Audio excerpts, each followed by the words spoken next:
इस बार बात होगी बद्रीनाथ विधानसभा क्षेत्र की। इस क्षेत्र की खासियत यह है कि विधानसभा का टिकट किसी को भी मिले, लेकिन जनता आमतौर पर एक बार बीजेपी के प्रत्याशी को और दूसरी बार कांग्रेस के प्रत्याशी को विजयी बनाते हैं। इस बार बीजेपी के प्रत्याशी और कांग्रेस के प्रत्याशी दोनों में ही कांटे की टक्कर है। हालांकि मौजूदा विधायक बीजेपी से है। मेरे पीछे जो मंदिर है, इन्हें नरसिंह भगवान का मंदिर है। इसकी किंवदंती की माने तो इनकी मूर्त की बाई कलाई पतली है और जिस दिन वो पतली होते हुए अलग हो जाएगी, उस दिन जोशीमठ से बद्रीनाथ जाने वाले तमाम रास्ते सदा के लिए बंद हो जाएंगे। लेकिन किंवदंतियों से लोकतंत्र की बात करें तो जमहूरियत में इस बार हम बात करेंगे कि जनता किस प्रत्याशी और किस पार्टी की कलाई पकड़ेगी, किसे देहरादून विधानसभा तक पहुंचाएगी और कौन इस बार बद्रीनाथ विधानसभा से विजयी होगा और किन किन मुद्दों के आधार पर पहाड़ की जनता, बद्रीनाथ धाम के आसपास की जनता बद्रीनाथ विधानसभा क्षेत्र के मुद्दे बताती है। चलिए शुरू करते हैं।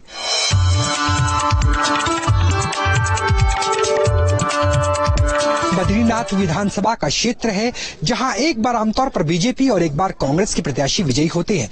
मौजूदा विधायक बीजेपी के हैं और जहां हम मौजूद हैं ये है जोशीमठ का प्रसिद्ध नरसिंह मंदिर। नरसिंह जो खुद भगवान विष्णु के चौथे अवतार थे और नरसिंह मंदिर के लिए ये कहा जाता है कि जब नरसिंह मंदिर के अंदर जो प्रतिमा है उनकी बाईं कलाई पतली होते होते गायब हो जाएगी, तब जोशीमठ से बद्रीनाथ जाने वाले तमाम मार्ग सदा के लिए बंद हो जाएंगे। लेकिन सवाल ये है कि इस बार जोशीमठ और बद्रीनाथ विधानसभा की जनता किस नेता का हाथ पकड़ के देहरादून विधानसभा तक पहुंचाएगी और किसे विजयश्री मिलेगी। बद्रीनाथ विधानसभा क्षेत्र में हम मौजूद है। बद्रीनाथ के कपाट बंद है, आगे जाने का नेशनल हाईवे बंद है, लिहाजा हम नरसिंह मंदिर के आसपास में है और यहाँ पर कई युवा हमें नजर आए अलाव सेकते हुए। हालांकि ठंड बहुत ज्यादा है, तापमान लगातार माइनस के करीब बना रहता है और कभी बर्फबारी हो जाती है, लेकिन जो गर्मी है ये अलाव की भी है और चुनाव की भी। इस बार देवभूमि की जनता किसको विजयी बनाएगी, मूड क्या है, युवा क्या सोचते हैं, क्योंकि डबल इंजन की सरकार में वादा रोजगार का था, जिसके बीच में सबसे बड़ा स्पीड ब्रेकर को बना तो वो कोविड-19 की महामारी बनी, क्योंकि उत्तराखंड टूरिज्म से चलता है। ऐसे में युवाओं की स्थिति क्या है, उनसे हम बात करते हैं।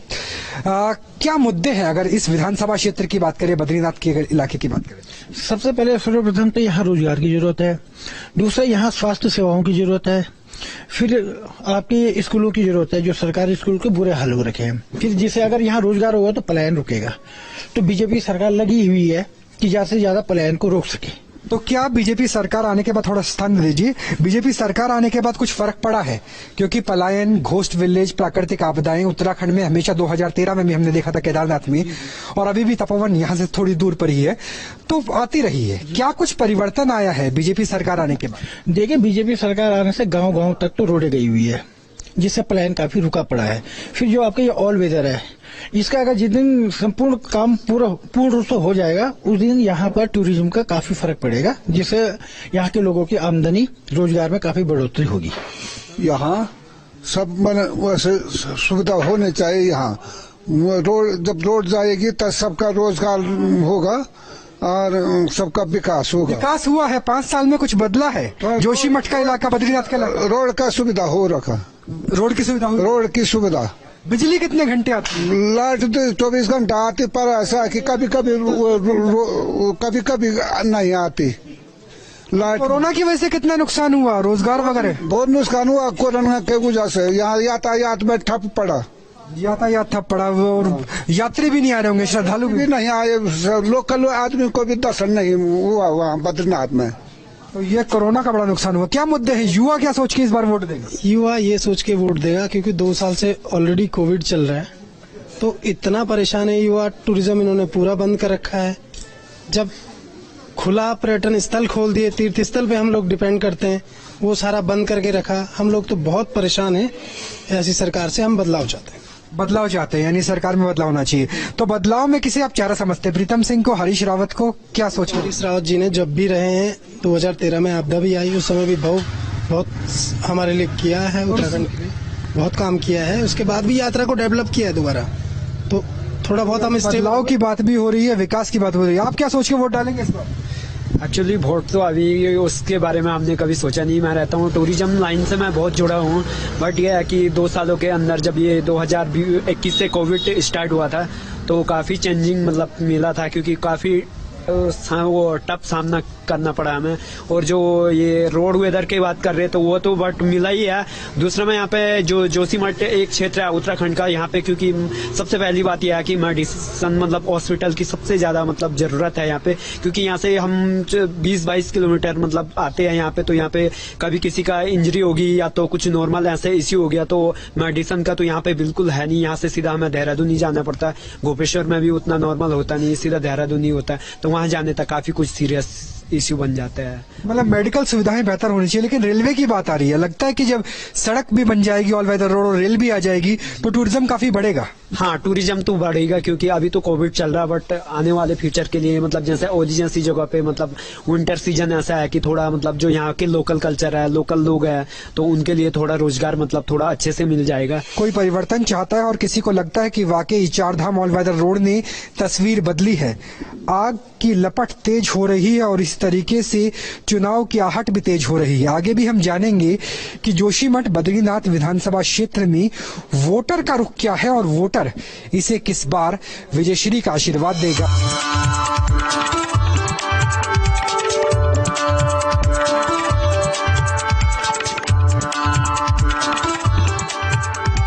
बद्रीनाथ विधानसभा क्षेत्र के लोगों का मूड क्या है, क्या मुद्दे हैं, सीधा बात कर लेते हैं सबसे पहले व्यापारियों से। इस बार कितना कुछ बदलाव हुआ है, कोरोना का असर कितना नजर आया, क्या मुद्दे हैं इस इलाके? यहाँ तो मेन मुद्दा वही है, सबसे ज्यादा बेरोजगारी है। बेरोजगारी सबसे बड़ा मूल समस्या है, और स्वास्थ्य की समस्या और शिक्षा की। लगता है बेरोजगारी बढ़ी है क्योंकि कोरोना पीरियड रहा, टूरिज्म स्टेट है उत्तराखंड, बद्रीनाथ की यात्रा भी बहुत बार स्थगित हुई। यहाँ पे बेरोजगारी बहुत बड़ी है, और कोरोना काल में तो लोग जो भी बाहर यहाँ से नौकरी पे थे वो लोग सब घर आके बैठ चुके हैं, और कोरोना के कारण बेरोजगारी बहुत ज्यादा बढ़ी है। एक व्यापारी के तौर पर आपको क्या लगता है, जो आपका विधायक चुनकर आए वो क्या काम करे और क्या सोचकर आप वोट देंगे? तो बेरोजगारी दूर करे और यहाँ पर स्वास्थ्य, शिक्षा जैसे सड़क परिवहन, इसमें ज्यादा ध्यान दे। जो भी कुछ फर्क पड़ा है क्या? मौजूदा विधायक आपके बीजेपी के हैं, इससे पहले कांग्रेस के थे, कुछ फर्क पड़ा है? वैसे ही फर्क कुछ नहीं पड़ा। ऐसे में यहाँ चाय भी चढ़ रही है और साथ में गुलाब जामुन भी है और समोसा भी है। यानी देखना होगा कि इस बार विजयश्री का गुलाब जामुन किसे मिलता है और किसे मिर्ची से काम चलाना पड़ता है।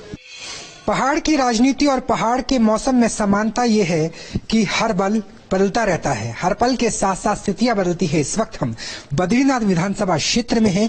जोशीमठ का मेन बाजार है, कपाट बंद हो चुके हैं। 1 लाख के आसपास वोटर है अगर इस विधानसभा क्षेत्र की बात करें, और परिपाटी ऐसी है कि एक बार कांग्रेस और एक बार बीजेपी के प्रत्याशी विजयी होते हैं। लोकल लोग हमारे साथ हैं, उनके मुद्दे क्या है, 5 साल में कितना कुछ बदला है, कोरोना का असर कितना रहा, डबल इंजन की सरकार ने कितना काम किया, और बर्फ से लेकर पहाड़ों तक कितने टूरिस्ट पहुंच पाए, क्योंकि ये पूरा इलाका ऐसा है जहां ओली की वजह से विंटर स्पोर्ट्स को प्रमोट किया जाता है, एडवेंचर टूरिज्म के नाम पे लोग आते हैं, और साथ में बद्रीनाथ जोशीमठ के लिए श्रद्धालु भी बड़ी संख्या में आते हैं। सर, अगर बात की जाए यहाँ के मुद्दों की तो क्या मुद्दे हैं? और सबसे पहले, क्योंकि आप खुद देवस्थानम बोर्ड से जुड़े हुए हैं, देवस्थानम बोर्ड पर कोर्ट के आदेश के बाद क्या कुछ चेंज आया है?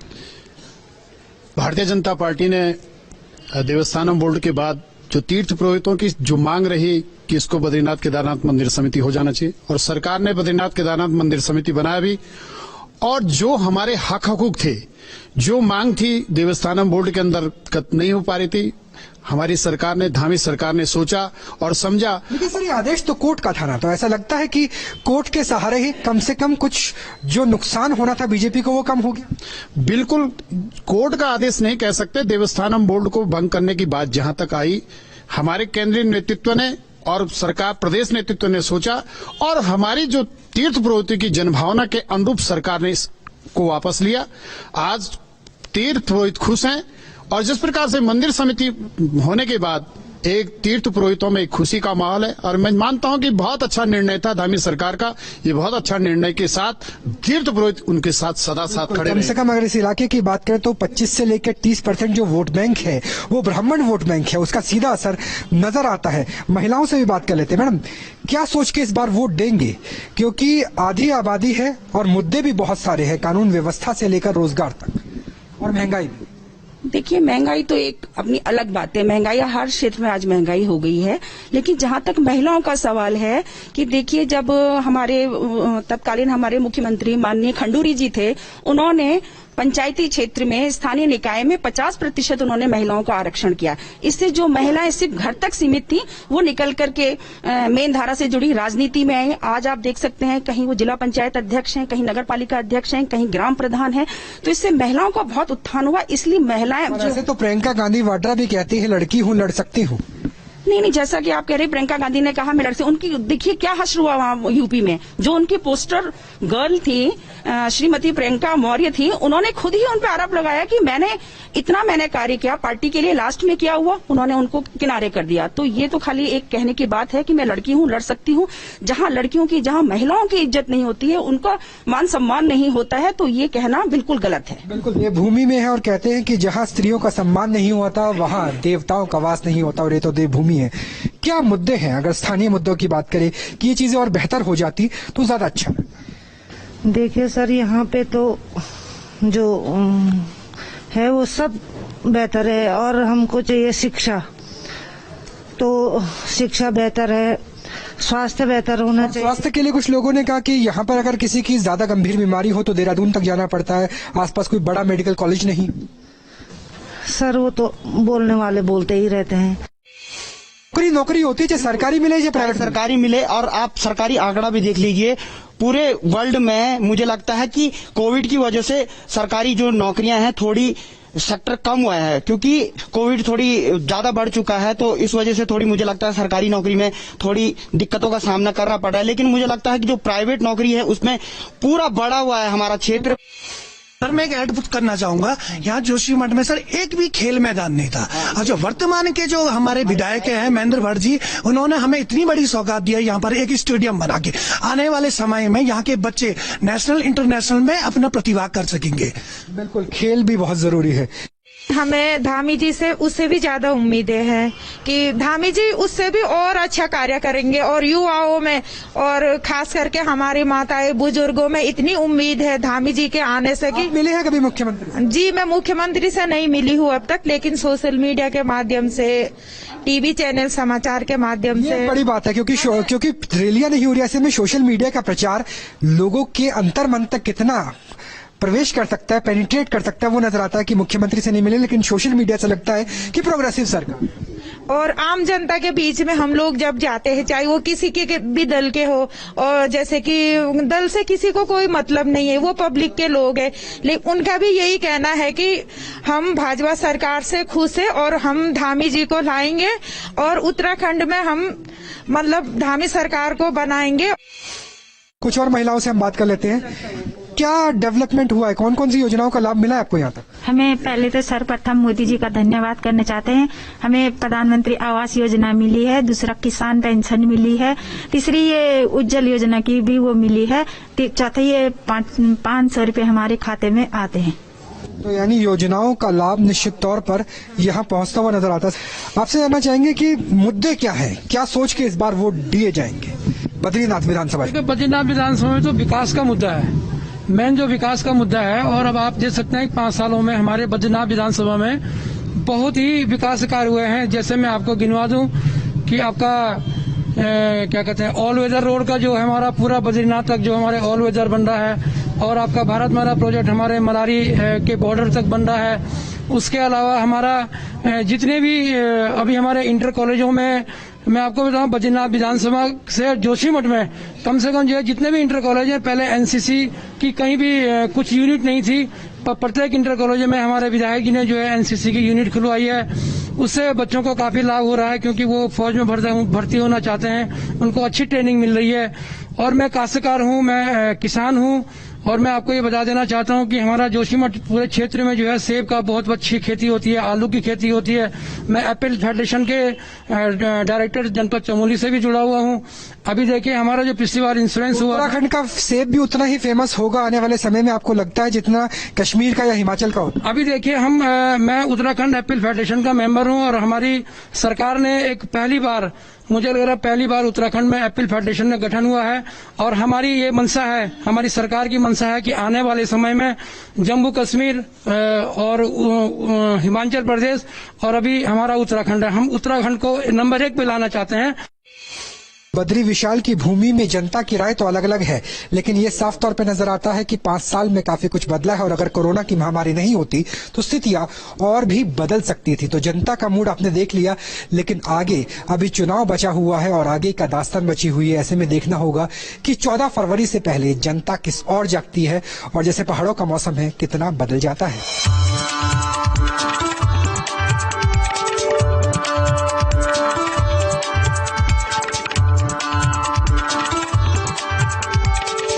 बद्रीनाथ विधानसभा क्षेत्र में हम मौजूद हैं और अब ग्रामीण इलाके में आ गए हैं। शहर की तस्वीर दिखाई, लेकिन गांव की जनता के मुद्दे क्या हैं, उनकी आकांक्षाएं क्या हैं, उनके सपने क्या हैं, युवाओं से लेकर महिलाओं की बात करेंगे। इस वक्त हम रवि ग्राम के इलाके में हैं, बद्रीनाथ विधानसभा क्षेत्र का सीधा लोगों के पास चलते हैं, जनता से बात करते हैं। और इस मंदिर के प्रांगण में शाम के समय सारे आसपास की जो गाँव की जनता है वो मौजूद है। सर, इस बार जो वोट देंगे तो क्या सोच के देंगे, क्या क्या मुद्दे हैं? हमारा तो ऐसा है कि 5 सालों में कुछ विकास नहीं हो रखा और हम अपने ग्रामीणों से यही योजना करते हैं कि हमारे इसमें कोई विकास नहीं हो रखा है। अगर गांव के इलाके की बात करें तो क्या कुछ बदला है? क्योंकि ऑल वेदर रोड तो शहर को जोड़ती है, डिस्ट्रिक्ट हेडक्वार्टर को जोड़ती है। गांव में क्या हुआ? बिजली कितने घंटे रहती है? बिजली आए दिन चले जाती है और कभी थोड़ी देर रहती है तो फिर चले जाती है, तो इसमें तो कुछ साधन ऐसा कुछ नहीं है।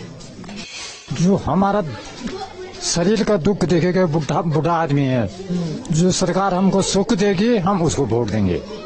तो क्या बीजेपी सरकार ने सुख दिया या इससे पहले कि कांग्रेस सरकार ज्यादा बेहतर थी? हमें तो अभी जो है कि जो हमारी नई सरकार है अभी, उसने भी काफी सुख दिया हमको, ऐसी बात नहीं है। क्या क्या योजनाओं का लाभ मिला? सब चीज मिला, राशन हमको सही मिला और सिर्फ बिजली से जरा परेशान हो रहे हैं हम, कभी जा रहे कभी नहीं जा रहे, ये हमको परमानेंट। बिजली की एक बड़ी समस्या है। युवाओं के पास चलते हैं सीधा फर्स्ट टाइम वोटर्स के पास। इस बार वोट दे रहे हैं, क्या सोच के वोट देंगे?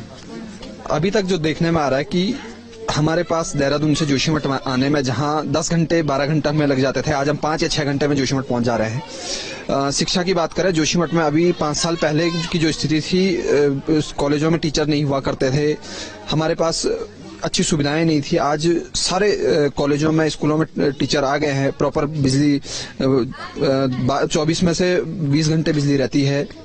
और देखिए आप अभी तक पिछले सारा इतिहास उठा के देख लीजिए, अभी तक इतना बड़ा कोविड आया, इसमें पूरे सरकार ने सभी लोगों को राशन मुफ्त में बांटा। रोजगार और शिक्षा की बात करें तो क्या स्थिति है बतौर युवा? बताइए।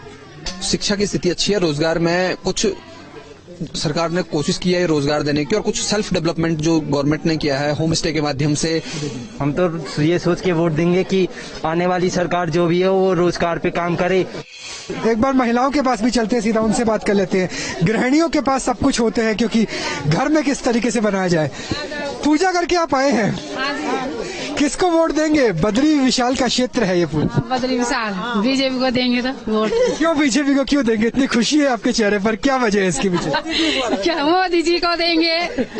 मतलब मोदी जी ज्यादा प्रिय है या जो मुख्यमंत्री है पुष्कर सिंह धामी? तब पुष्कर सिंह धामी क्या हुआ, बीजेपी क्या है, वही तो है। इस बार जब वोट डालेंगे तो क्या सोच के वोट डालेंगे? फर्स्ट टाइम वोटर है, पहली बार वोट डाल रहे हैं जी, तो फर्स्ट टाइम वोटर क्या सोच के डालेंगे?